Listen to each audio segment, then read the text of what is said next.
This is a wonderful day to commemorate Patriots' Day in honor of Captain John Parker on April the 19th, 1775. He stood at Concord and Lexington and two other towns in Massachusetts and said, if it's war they want, let it begin here.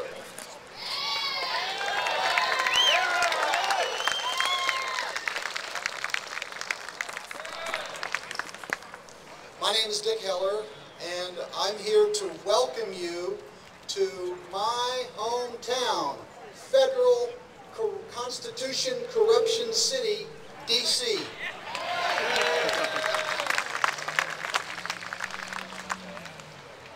In Article 1, Section 8 of the Constitution, in violation of that, the City Council is trying to convert itself from a city to a state.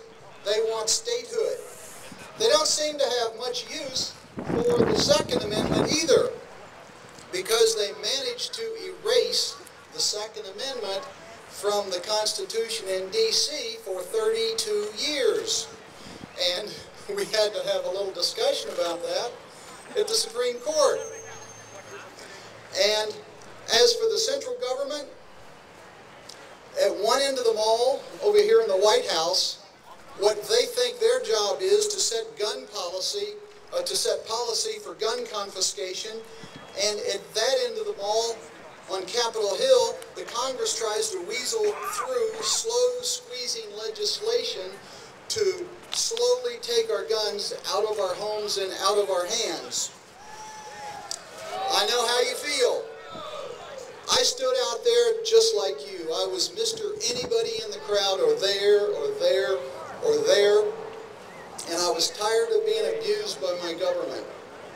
A government that was out of touch, out of control, and in your face, arrogant to the point where they said, let's cram it down their throat, pass it through Congress, and then we'll tell them what we did to stick it to them, and socialist Obamacare.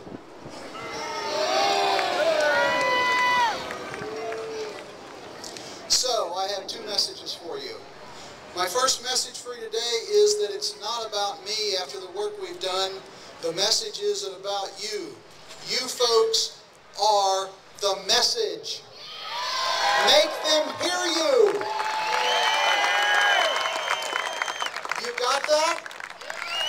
Your presence here today, on your own time, on your own dime, without a government bailout, without a government handout,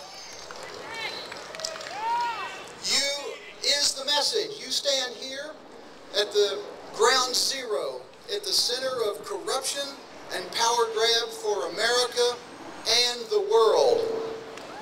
I got to tell you, Ronald Reagan understood that very well when he said, quote, "Tyranny for America is never more than one generation away."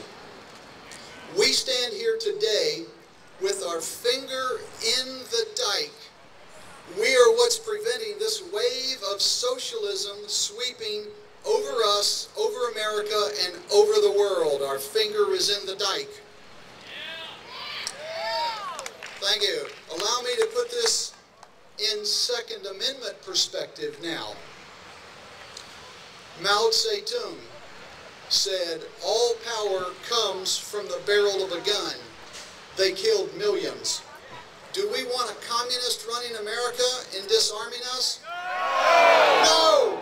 Do we want Tiananmen Square and more Wacos and more Kent State University events in our country? No! What do we want? We want freedom! Freedom! Let's take a look at another one, Joseph Stalin. Listen to this. He said, one man with a gun can control 100 people that do not have a gun. That's why so many of them up on the hill want us disarmed. Are we going to be disarmed? No! What do we want? Freedom! Take Hitler. He said, governments are fools that let their people have guns. Hitler wanted total power. Are we going to be disarmed? No! Do we want another Hitler? No! What do we want? Freedom! Now, by contrast, there was a brilliant strategist in the Second World War with the Japanese Imperial Navy. His name was Admiral Yamamoto, and I love the sense of subtlety of the Asians. Admiral Yamamoto said, "The Emperor would be very foolish to invade America. They would find a rifle barrel behind every blade of grass. That would be us." And that's why you folks at this march and the people that couldn't make it, all the gun owners, are so important, along with the Bill of Rights Foundation and Dane von Breikenbach, its president, and the Heller case #1 Supreme Court decision is so important. Justice Scalia declared to keep and bear arms is an enumerated individual right. And he fulfilled Patrick Henry's declaration when they were trying to form the Constitution, when Patrick Henry said, "It is our purpose that every man be armed."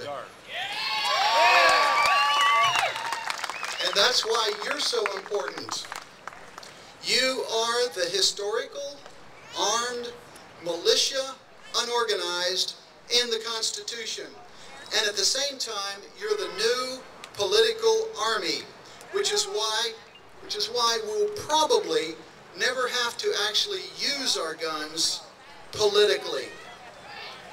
When you return home, you will not have to dodge bullets like George Washington did after one battle when his coat was filled with 4 bullet holes. You probably won't have to jump into a foxhole in this country, nor stand in front of a tank.